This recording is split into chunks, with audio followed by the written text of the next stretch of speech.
dhimashada iyo dhaawaca lama koobi karo dagaalka oo qaraar aawadeed waxa ay isku gumaadayaan oo ay isku leenayaan keliya waa maxaad reerka u tahay iyo aana qabiil haddii ragga sidan ay isku gumaadeen oo ay isku laayeen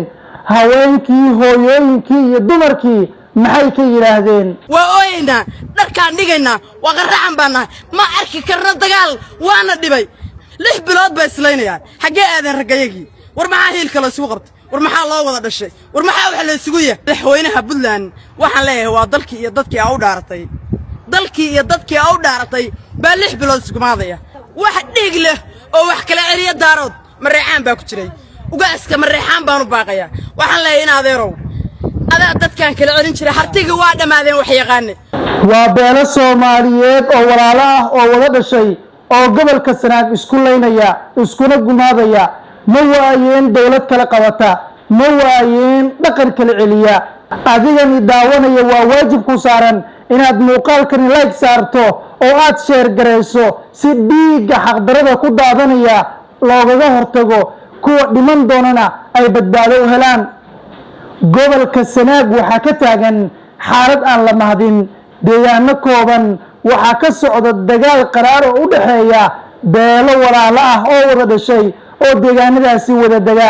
beelahan walaalaha ah dagaalkooda muddo ayuu soo socday balse wixii ugu darnaa waxay ahayd dagaalkii saakay subax bilowday ayaa waxa uu soo gaaray ilaa iyo gabaldhicii maanta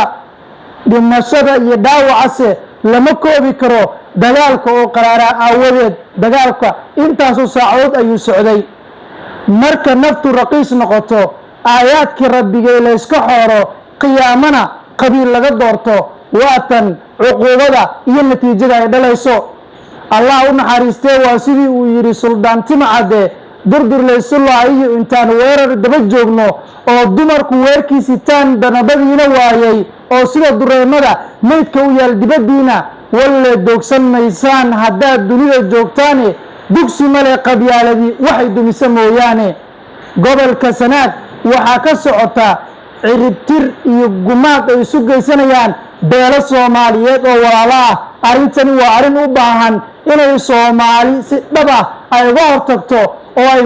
meel ka soo wada istaagto isla markaana ay ka hortagto dhiigan daadanaya